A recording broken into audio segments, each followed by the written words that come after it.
Welcome to everyone. And I'd like to introduce myself as Ed Butler, the Chief Resilience Officer at Paul Ree, and Audrey Kurth Cronin, the winner of this year's Paul Ree sponsored Neave Book Prize. She's written a fascinating book called Power to the People, which is out now. And as I say, she won in some very stiff competition the Neave Book Prize. Audrey, if I may introduce her, is one of the leading experts on security and terrorism and is currently Professor of International Security and founding director of a Center for Security, Innovation and New Technology at American University. Before this, she worked as a specialist in terrorism at the Congressional Research Service, advising members of Congress in the aftermath of 9/11. She has also worked in the Office of the Secretary of Defense for Policy. She's written a number of books on terrorism, including How Terrorism Ends, Understanding the Decline and Demise of Terrorist Campaigns. Audrey, you clearly have a very distinguished career and one which some might consider a little unusual for an academic, as you've served in a number of very high-profile US public sector roles. So before I go into the sort of question and answer with you, maybe it's just if I give a little bit of an outline for our listeners on your book. I think it's a hugely timely book, and I very much enjoyed reading it, although it's slightly worrying, if I may say so. For those who haven't read her book, she argues for a comprehensive strategic response to a new breed of potential weapons which focus on lethal technologies. The nub of Audrey's argument is that the current technological revolution provides small groups and actors with unprecedented scale and breadth of opportunities to exploit the vulnerabilities of society. And those vulnerabilities in a post-COVID world may be more than they were this time last year. A factor that she explores in the book is the private sector as a key driver for innovation, which can and is exploited by terrorist actors. Audrey argues that there's a record of failure of addressing emerging threats, and her plea is that we must vigorously marshal our resources to prevent another CT Pearl Harbor. We, government and the private sector, can no longer rely on traditional security responses, and we need to ensure that we design and develop policies, technologies, tactics and procedures that provide us with an enhanced protection and enduring resilience to terrorism. And that last point is a key to us at Paul Ree as part of our public policy objective, is to improve the UK's resilience to terrorism incidents. So first off, Audrey, if I may, can I ask you, what was your real motivations for writing this book? And what were the main themes and the biggest takeaway from your research? Well, thank you, Ed. And thank you to Paul Ree and to the prize committee for choosing my book. I'm extremely honored and extremely grateful and pleased to be here with you today. So the central motivation in writing Power to the People was to try to understand how terrorist groups had used technology, but not just in the 20th century, because the storyline in the 20th century for most of the time was that terrorists were very conservative, that they used guns, bombs, knives, vehicles, airplanes, whatever came to hand, and tended to rely upon what was working. And there was a certain amount of innovation in small tactical ways, but the main technologies used were fairly predictable and fairly low level. And yet here we are in the digital age, and there are many new technologies that are accessible and potentially able to leverage the kind of power that their holder has. And terrorism likes to leverage its power. So what I wanted to do was look beyond the 20th century into the 19th century, when there was arguably a lot more innovation in terrorism, particularly in the use of dynamite, and then study the factors that are important to how a terrorist uses technology from the beginning of modern terrorism, not just from our relatively small aperture of studying the 20th century. And what I found, the key takeaway was that there are certain characteristics that are consistent in the technologies that terrorists use, and that many of those characteristics are the same as the types of technologies that we're developing today. So things like facial recognition technology, autonomy, robotics, these things are accessible and also very powerful. So my concern going forward is to use our understanding of the broader history of terrorism to look forward and to respond to the opportunities there are today with our digital technologies, and especially to put countermeasures in place now, beforehand, before the next attack.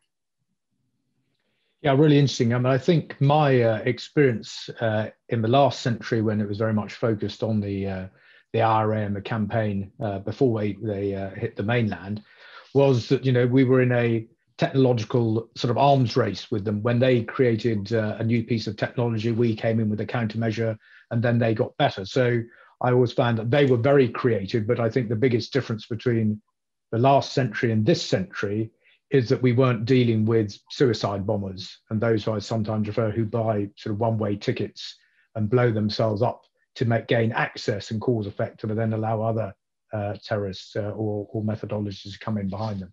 So I think it is a very much a different landscape. But on that note, you and I and many of our audience have lived and some of us have worked in those domestic and international terrorist campaigns. And I just wonder whether, picking up some themes in your book, whether you think, their use of ideology or the use of technology is a binding characteristic which makes a particular terrorist organization successful or maybe unsuccessful. Well, I guess I'd say the binding characteristic was their failure, because ultimately those campaigns have failed. But they've killed a lot of people along the way. So I'm not trying to wriggle out of your question, Ed. I think of the two, between ideology and technology, during the 20th century especially, ideology was more important. Ideology was able to draw supporters and also gather attention and enable a campaign to continue on. Now, technologies, as you pointed out, many types of innovation, small tactical innovations were important. And one of the cases that the book talks about is the IRA, and the fact that they were among the most innovative in terms of how they used, for example, explosives and detonation devices. That is all described in the book. So it's not that there was no innovation in the 20th century, but it wasn't technology that was the key to the driving force of terrorism in the 20th century. It had much more to do with ideology, and they did rely mainly on things like guns and bombs. Yeah, I think it's interesting, just going back on your term, that at the end of the day, they failed. I remember that great quote from which I used to talk about in Afghanistan sometimes, was at the end of the Vietnam War, a Viet Cong colonel was talking to an American colonel, and the American colonel says to him, "You know what? You never defeated us in war, in battle." And the Viet Cong colonel turned around and said, "That may be true, but it's also irrelevant." And it's always struck me that we probably don't win. We may win militarily sometimes, we may not, but actually it's the political outcome and where we can arrive at a compromise. And we've seen that, I think, over a number of terrorist campaigns. The challenge, obviously, with Islamist extremism is that there's no political objective which they have, which is within any form of compromise. So that, I think, is maybe a different subject. Just moving on from that, another question on your use of novel technologies. And clearly at Paul Ree, we're very concerned about novel technologies and what's coming around the corner, and how we might challenge and deal with the sort of catastrophic tail risks which may ensue from a big chemical, biological, radiological event or a massive cyber event. Do you think, Audrey, that governments think too much about preventing terrorist attacks through protective security measures, as opposed to looking at the underlying drivers of terrorism and the long-term impact and consequences of terrorist attacks? Yes, I do think that governments tend to be reactive. That's the way that policy is made, and particularly in a democracy, it's easier to develop the kind of political capital in the aftermath of an attack or in the grips of a strong threat. But I like to think that we've also built up an analytical ability, especially in the last 20 years or so, to delve much more deeply into the drivers and the causes of terrorism, and to put that knowledge of understanding terrorism much more into policy. And that translation is not always done well enough. And that's, I think, where we need to work harder. But our whole point needs to be to get out ahead of the threat and not to just be reactive. So your question is spot on. I would like to say one thing about the famous quote about Vietnam, because it also relates to other counterinsurgencies, for example, in Afghanistan and Iraq and throughout the world. You know, insurgency is a much stronger form of violence than is terrorism. Insurgency implies that you have a larger number of people under your control than most terrorist groups have. So, I mean, some of this is semantics, but usually terrorist groups only have followers in the hundreds, and insurgencies who actually have the political power to hold territory and to attack military targets, they're much stronger. They usually have a stronger political objective that they can achieve through broader following as well. So the whole goal when it comes to a terrorist campaign is to keep them from gaining strength so as to become an insurgency. Once it's an insurgency, you have a much bigger problem. Yeah, it's a very good point, and I think we wrestle with this whole definition of terrorism and what constitutes a terrorist act from a legal perspective in the insurance world. But I think there are some, and this is probably a subject for another day, is some would say that Islamic State has now become a global insurgency and has changed its tactics and approach. So deeply worrying. But let's go on to another question, if I may, about innovation. And you talk a lot about innovation, and I think I'd agree innovation is vital. But as we know, the police and security forces are now confronted with attacks by terrorists using unsophisticated and off-the-shelf weapons. Dealing with a cross spectrum of attacks and mitigations is demanding, and perhaps now post-COVID, unaffordable. And maybe a rather challenging question, but there's an academic view that pre-9/11 counterterrorism was skewed by weapons of mass destruction, CBRN concerns, when knives and calves proved the reality. Would you sort of subscribe to that view? Well, let me first say that it would have been irresponsible for governments to ignore the unlikely but catastrophic possibility of a CBRN attack. And also remember that the anthrax attacks in the aftermath of 9/11 paralyzed the United States for some months. One of the reasons why I ended up working on Capitol Hill was that I was addressing the need for more information and more knowledge and sort of briefings, basically, about in the aftermath of the anthrax attacks, what the source of the threat might be and how we should respond and so forth. So it wasn't just 9/11, it was also the anthrax attacks in Congress that drew me into working in the legislative branch. But anyway, all of that said, it is true that when we focus too much on the major attacks, too much on the mushroom clouds, and not enough on the low level, more humdrum types of terrorism, which is also deadly, then we're drawing away from the day-to-day threats in dangerous ways. And the issue going forward is that what's available is the very kind of off-the-shelf technology that used to lead to humdrum attacks, but now has the potential to kind of cut the middle there between the major catastrophic attacks that we worried perhaps too much about in the 1990s, and then the lower level attacks that had fewer numbers of casualties and used guns, bombs, vehicles, and so forth. What we're seeing now is because technologies in the digital age, things like armed quadcopters and autonomy and facial recognition technology, these things are accessible to ordinary people. And so they're in the middle now between the low-level threats and the extraordinarily high threats that perhaps we did overemphasize. Yes, a colleague in the counterterrorism world still serving referred to, he said, the challenge they face is that nothing falls off the plate. So we still have to deal with the big events, as you described, in the 9/11s, but also the small events, the unsophisticated attacks. And from an insurance perspective, we very much look at that from the aggregate effect. And if we looked at 2017, where we had 5 attacks in the United Kingdom, it was an aggregate effect of small, but actually very violent attacks, which killed a lot of people. There was no property damage, but actually the business interruption was huge. The impact on the morale of society was significant, and the economic impacts could not be discounted. So I think that's the challenge we've got to do, because as you said, we've got this force multiplier of the technological innovation which they're grasping, whether it's through the internet or through these through artificial intelligence or anything else, is the problem.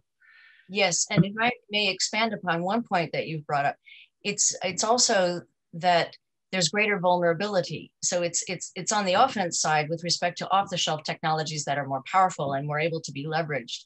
But it's also on the defense side, it's almost as if we're leaving open our front doors, because we have the Internet of Things with sensors and the capability to gather far more information about people, far more data, and even potentially to use access through internet connected devices to do harm. But even setting that aside, the ability to gather so much data increases the likelihood that individuals can be tracked and can be recruited in a very personal way, can be followed, their activities predicted.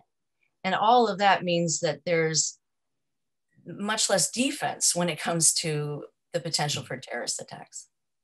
I think it's a very good point, and I'd add to that. I think the concern, and I'm sure it's the same in where you are in the United States, but during these periods of lockdown, you've got young, vulnerable people sitting in their rooms alone for extended periods of time, and they're exposed to all the ideology and the rhetoric and everything else which is online. And I think people are in the CT professionals are very worried about this, whether it's on the Islamist extremist or, as we're seeing, on the growth of the extreme right wing. I completely agree. Yeah, if I could change tack a little bit, Audrey, and just sort of raise this up a slightly higher level for a minute, in that, and I'd just be interested to hear your views on what traction your book is achieving now, which was, in the light of it was published just before the pandemic hit. And we ourselves have an integrated security review going on at the moment. We've got the national and international responses to COVID, and we're seeing this in the insurance market. Terrorism. If you talk to people of terrorism in 2017, 2018, it was right at the top of their list. Terrorism is right now well down their risk register, and I just wonder what your book and the debate it's no doubt stimulated, how much traction is that having with the policymakers? Always saying, let's worry about COVID, when something happens, we've got COVID and all the economic, social, health and other problems. Well, there's no question that we've had a very dysfunctional dialogue over the last 3 or 4 years, and it's been difficult to be objective about threats. There's so much misinformation that is causing, I think, a deep polarization. I'll speak especially for the United States, but I think the polarization within the United States and the vulnerability of our people to believe disinformation and misinformation is the top threat, as hard as it is to put that into exact operational terms. But that broader context is an enormously dysfunctional context in which to consider things objectively. And I'm very much hoping that we are going to be out of that very soon. I will say that there have been some wise voices on terrorism. It's not as if the issue has dropped off the table entirely. I would point to General McMaster, H.R. McMaster, who in the White House was doing very excellent work on counterterrorism and bringing forth many of the kinds of threats that we've seen among right-wing groups. Just yesterday, I spoke to a US Army Futures Command meeting that was extremely forward-looking and quite concerned about the threat potentially of terrorism. I had a wonderful interaction with a large number of folks there, both academics and also practitioners. So I think people are beginning to get out of a dialogue of conspiracy theories and dysfunction and polarization and think more objectively about the threats that we face. And among those is the threat of technologically driven terrorism. And so I'm hoping that my book will help in that process of recentering ourselves, not to be overly alarmist, but just to remember that the threat of terrorism is evolving, and we can use our analysis to look ahead and avoid the next big threat, the next big attack. Yeah, and I think it's that symbiotic relationship between terrorists terrorist, whether they're individuals or they're terrorist organizations, and what we refer to in the United Kingdom, you probably do as well, as hostile state actors. Yes. And this sort of technology transfer, whether it's on the physical side, that's always happened, I suppose, whether it's guns or explosives, and your book goes into that. But it's much more of a concern of actually this step across in the cyber, the virtual world. And we look at cyber terrorism, we reinsure cyber terrorism. It's very specific. A terrorist organization has to use a cyber trigger to cause a physical fire or explosion for us to cover that policy. So we don't cover the other side. But I think we're concerned about that step up from a terrorist organization, which the intent may be there, but the capability we sense is some way off. But it could be a very quick step up if they are facilitated by a hostile state. And I just wonder, what do you think about that sort of technological, well, it's not really a divide, it's that relationship between hostile state actors and terrorists? I think that's an excellent point, Ed, and I'm very concerned about it. All of the focus in the United States, a large majority of the focus is on major peer competitors, that's the phrase, and the state threat. And I'm trying to ensure that the attention is also given to the range of other ways that states can use proxies from the kind of major state side of that spectrum, but also individuals and their ability to use major technologies in exactly the way that you're mentioning. And it's not going to be easy to determine who exactly has carried out an attack.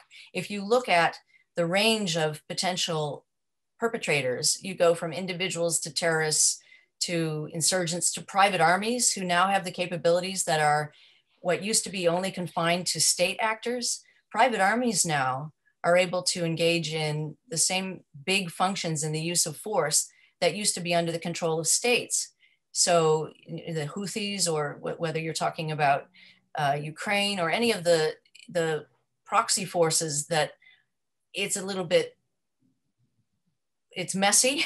Whatever nomenclature you want to use, is it a hybrid warfare situation or a gray zone, or there are all kinds of words that people use, but it's not going to be easy always to know exactly whether a terrorist attack was carried out by an individual within that spectrum or whether it was actually sponsored by a state actor. And that is an increasingly difficult conundrum for us. And it's particularly concerning when the role of state actors behind proxy groups like private armies is not called out.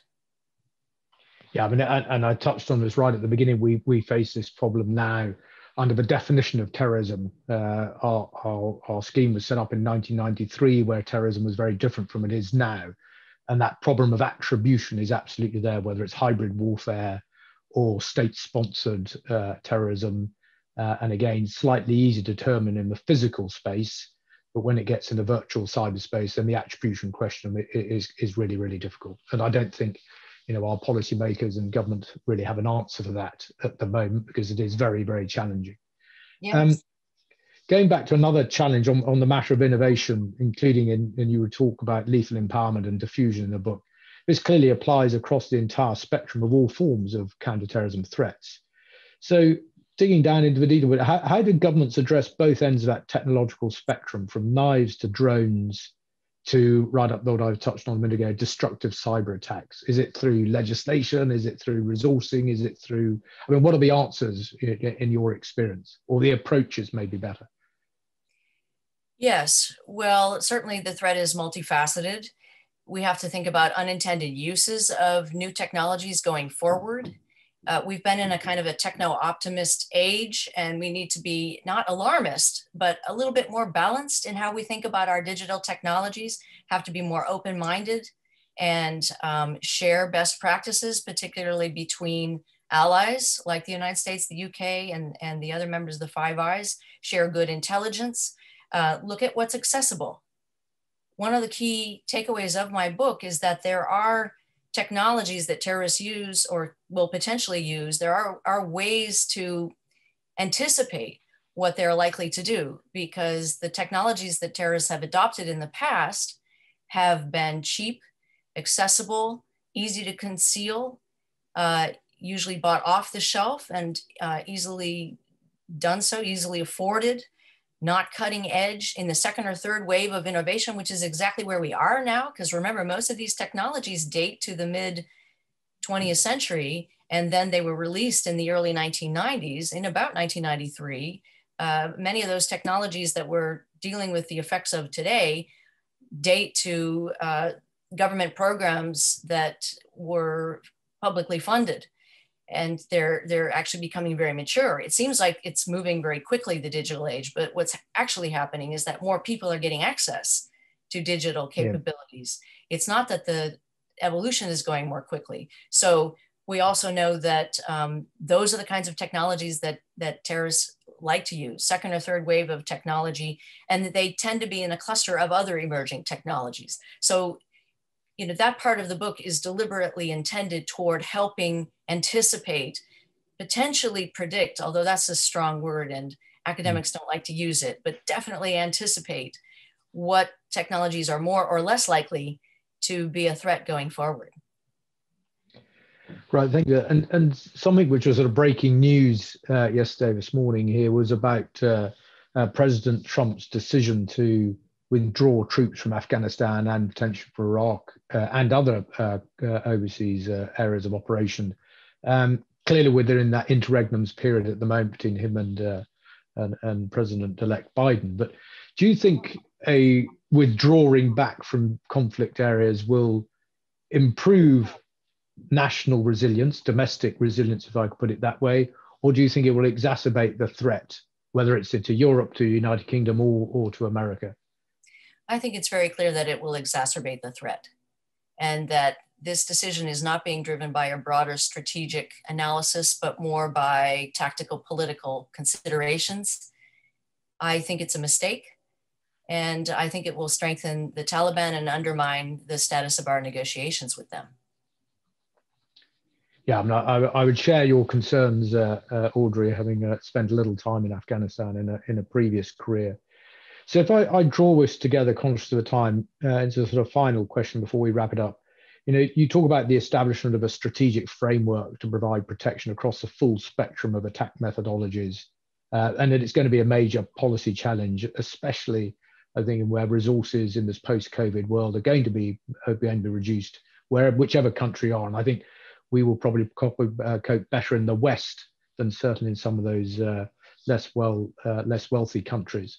But what do you think it will take for governments to invest further in counterterrorism countermeasures and policies? Well, I agree with you. I'm very worried that it's going to take another major disaster. If we revert to norm, what's going to happen is that resources will be spent strategically, and there won't be enough attention paid to this threat until after there is a tragedy.